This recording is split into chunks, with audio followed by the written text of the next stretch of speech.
Dire « Je dis oui à l'amour qui m'aime ».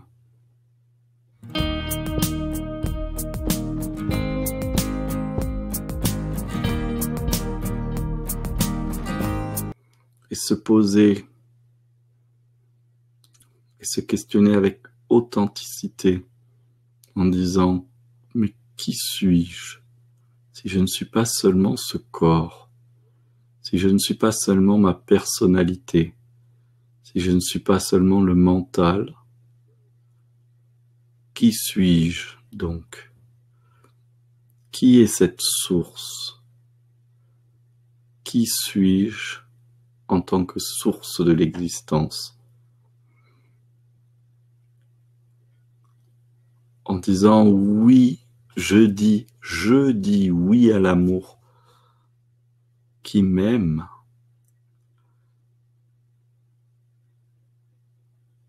Je suis en train d'affirmer cette reconnaissance que tout vient de l'intérieur de moi, que la source d'amour, d'attention, de reconnaissance est ici, au cœur de moi-même. Être aimé par cette source nous remplit de confiance, nous apaise sur le besoin de reconnaissance, nous apaise sur le besoin de légitimité, nous apaise sur absolument tous les besoins d'appartenance, de relation, et au-delà de bonne santé. Justement, quand je suis en train de dire qui suis-je, je suis en train de questionner je, c'est-à-dire le sujet. Il se trouve que je, le sujet, est la racine, est la pensée numéro 1, est l'impulsion numéro 1 qui nous met en relation à l'humanité, qui nous met en relation au monde, qui nous met en relation à toute chose, qui nous fait exister. Dès que je me mets à vouloir quoi que ce soit, dès qu'un élan se produit, dès qu'une idée vient, dès qu'un sentiment naît, il naît avec la notion je. Je suis ceci, je suis cela, je fais ceci, je fais cela, j'ai ceci, j'ai cela, j'aime ceci, j'aime pas cela, je tralala, je tralali, je lalali et lalala, et je, toutes les histoires et tout ce qu'on peut se raconter. En se posant la question « Qui suis-je ?», il est question simplement de progressivement observer ce je nu. Plus je suis ceci, je suis cela, mais je ou je suis. Point. D'être ici, dans sa présence, ici, dans ce sentiment d'existence, dans ce sentiment je suis. Au-delà de ce sentiment je suis, au-delà de cette idée je, il y a quelque chose que nous sommes, inabordable par le mental, c'est-à-dire par l'esprit, la tête, les pensées. Donc quelque chose qui est incompréhensible, quelque chose qui est innommable, quelque chose qui n'est pas identifiable, pas saisissable, pas capturable, et qui est la source même de toute chose, et donc la source même de nous-mêmes. Les sages, les anciens, par exemple des traditions judéo-chrétiennes et musulmanes, nomment cela Dieu. Dieu comme une source créatrice de tout l'univers, qui est à la fois l'univers, qui est à la fois les plantes, les arbres, les humains, la pierre, l'eau, le ciel, qui est tout, et qui a l'origine de tout, et qui existe aussi au-delà de tout. Donc si les arbres, les pierres, les animaux, les humains, l'ordinateur, la table, le mur, le plafond, tout, et cela que les anciens nommaient Dieu, alors je suis cela aussi, j'en suis une expression, et donc la meilleure manière de retrouver, d'être de nouveau axé à partir de son sujet, du sujet que je suis, de l'origine, de mon origine fondamentale,